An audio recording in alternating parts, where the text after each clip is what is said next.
Kubo. Ayan.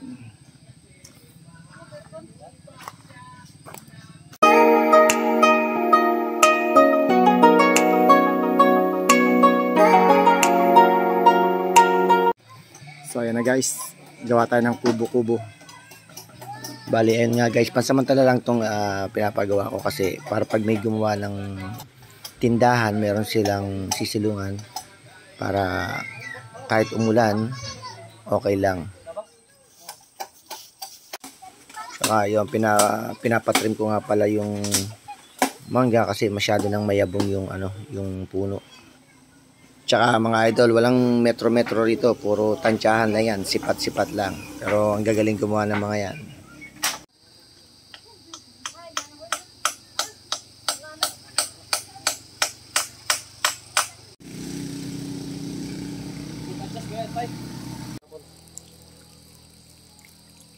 Action.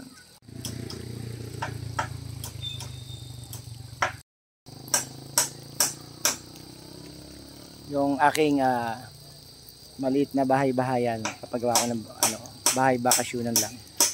Oh, ayan. Literal na bahay kubo. Ayun, kapit lang sir ha. Baka mahulog.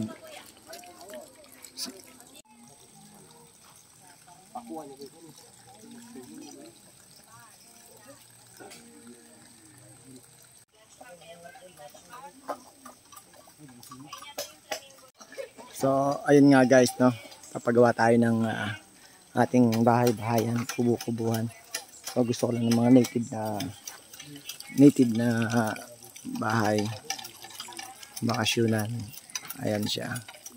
So, sana matapos. Tapos, ayun, bumili nga pala ako ng bubong, ay ng yero. Ayan. Yan yung ilalagay nila.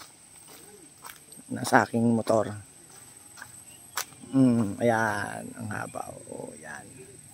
Yung aking motor na Honda TMX 125. Ayan sila.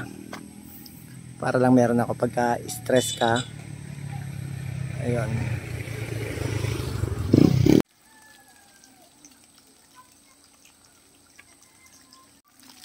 Yung ating walang hanggang tubig. Ayan, unlimited. Ayun nga pala mga idol, no? Kaya pala ako nagpagawa ng kubo kasi ilang beses na kami nag-attempt mag-camping dito, magtayo ng tent. Kaso lagi kami nababasa, so hindi natutuloy. So sabi ko, pagawa muna ako ng pansamantalang kubo para naman safe tayo pagka umuulan.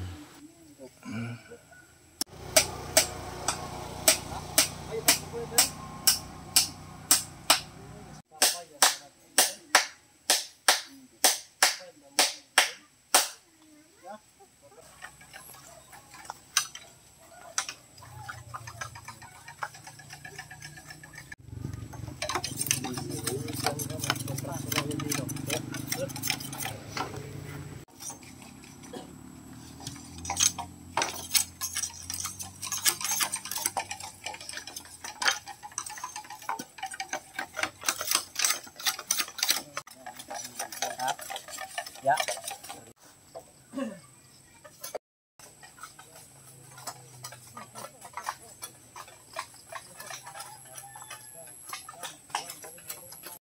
So ayan nga mga idols, nailagay na natin yung mga yero. Sana walang tulo yan. Ayun. So isa lang hindi pa naman tricycle yung dala kong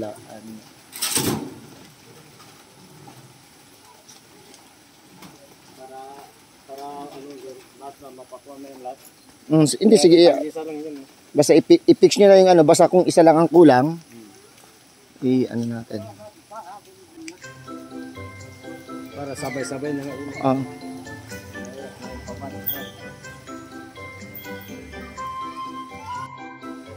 So, ayun nga guys. Meron na tayong bubong. Ayan, naglalagay na sila. Bumili ako ng isa kasi nakulangan. So, ganyan lang. Parang para lang may pansamantalang may lilim lang kami. Alright.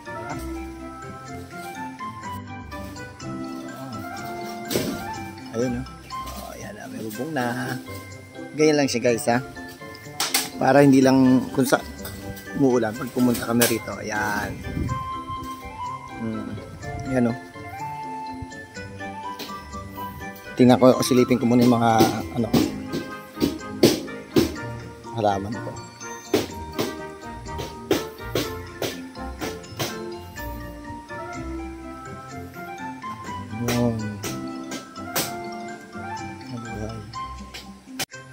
Okay mga idol, hanggang sa susunod ha.